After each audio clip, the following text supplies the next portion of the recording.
When life is going well, it is easy for us to be positive and have a perspective on life that is balanced. But when things are in upheaval, when you're thrown off course, it's easy to lose perspective and fail to see the forest for the trees. No doubt we've all been there a time or two. The nation of Israel had lost hope as they lived life under Roman rule. Their perspective was skewed. They longed for release. They longed for the Messiah. They longed for hope to be restored.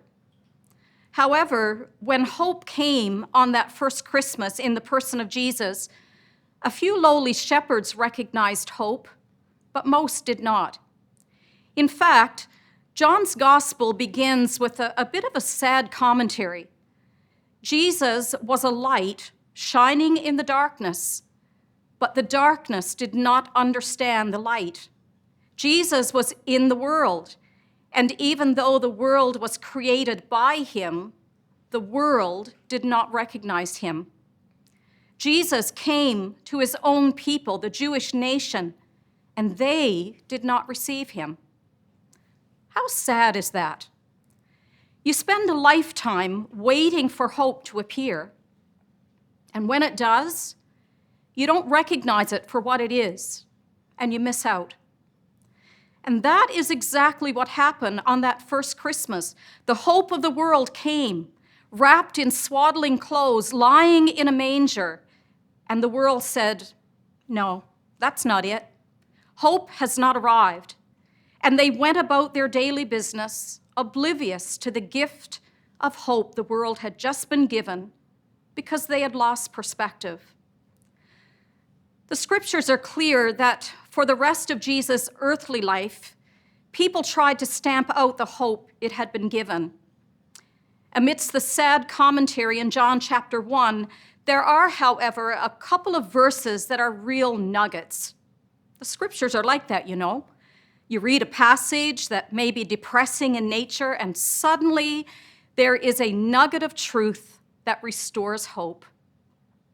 As John is declaring that Jesus' own people did not receive him, which was a sad commentary, in verse 12 he declares, "Yet to all who received him, to those who believed in his name, he gave the right to become children of God." And then, verse 14, "The Word became flesh and made his dwelling among us. We have seen his glory, the glory of the one and only, who came from the Father, full of grace and truth." The nation of Israel had heard the prophecies about the Messiah. They knew that God would deliver his people, but somehow they expected a militant Messiah who would ride in and overthrow Rome by force. An innocent, helpless baby, totally dependent on his mother for food and nurturing, did not fit their expectations of a Messiah. And that first Christmas came and went, and many missed the hope that God had sent to the world. You know, not much has changed in the last 2,000 plus years. Jesus is still the hope of the world, but many miss it. Many miss him because they are looking for it in all the wrong places. If only I had this amount of money in my bank account, I'd have hope. If only this person in my life could change, I'd have hope. If only I lived in a different neighborhood, I'd have hope. If only the doctor's diagnosis was different, I'd have hope. If only, if only, if only. The last dying words of a hopeless life.